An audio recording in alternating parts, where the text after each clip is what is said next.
নমস্কাৰ বন্ধু বান্ধৱীসকল, আপোনালোকক মোৰ চেনেললৈ স্বাগতম জনাইছোঁ। বন্ধু বান্ধৱীসকল, আজি চ'ত মাহৰ প্ৰথমটি সোমবাৰ। এই সহজ সৰল উপায়টি যদি এই পবিত্ৰ দিনটিত কৰিব পাৰে তেন্তে আশা পূৰ্ণ হয়, জীৱনৰ দুখ কষ্ট দূৰ হয়। তাৰেই দুটামান কথা লৈ আপোনালোকৰ ওচৰত উপস্থিত হৈছোঁ। বন্ধু বান্ধৱীসকল, এই সোমবাৰ দিনটি হৈছে দেৱ আদিদেৱ ভোলানাথৰ প্ৰিয় দিন।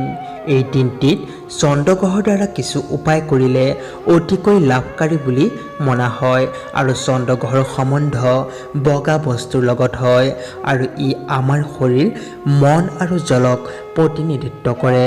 কুণ্ডলীত ইয়াক চতুৰ্থ ভাৱৰ কাৰক মনা হয়। সেইবাবে সোমবাৰ দিনটিত ভগৱান শিৱৰ পূজা আৰাধনা কৰাৰ লগতে যদি চন্দ্ৰগ্ৰহৰ লগত সম্বন্ধিত কোনো উপায় কৰা হয় তেন্তে ই অতিকৈ ফলদায়ী হয়। গতিকে আজি আপোনালোকৰ ওচৰত ক'বলৈ ওলাইছোঁ চন্দ্ৰগ্ৰহৰ লগত সম্বন্ধিত এক বিশেষ উপায়। যদিহে এই উপায়টি আপুনি সোমবাৰ দিনটিত কৰিব পাৰে, অৰ্থাৎ আজি ৰাতিপুৱা বা সন্ধিয়া সময়ত যিকোনো সময়তে আপুনি এই উপায়টি কৰিব পাৰিব।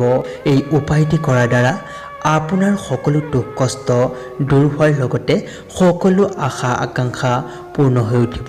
গতিকে জানো আহক ইয়াৰ সম্বন্ধে। বন্ধু বান্ধৱীসকল, হিন্দু ধৰ্মত গৰুক অতি পবিত্ৰ ও পূজনীয় মনা হয়। লগতে হিন্দু ধৰ্মত গৰুক মাৰ স্থান দিয়া হৈছে। পুৰণি মান্যতাৰ অনুসৰি এই সোমবাৰ দিনটিত যদি বগা গৰুক ৰুটি আৰু মিঠৈ খাবলৈ দিয়া হয় তেন্তে সেই ব্যক্তিৰ সকলো দুখ কষ্ট দূৰ হোৱাৰ উপৰিও সকলো মনৰ কামনা শীঘ্ৰেই পূৰ্ণ হয়। সেয়েহে এই সোমবাৰ দিনটিত সম্পূৰ্ণ ভক্তি ও নিষ্ঠা ৰাখি এই উপায়টি পুৱাৰ ভাগত কৰিব পাৰে তেন্তে অত্যন্ত মংগল হয় আৰু গৰু মাতাক হাত ফুৰাই আপোনাৰ সকলো মনৰ কামনা কৈ দিব। এই সোমবাৰটিৰ বিশেষ মহত্ব আছে। এই উপায়টি অতি ফলদায়ী হয়। আজিলৈ ইমানেই। ধন্যবাদ।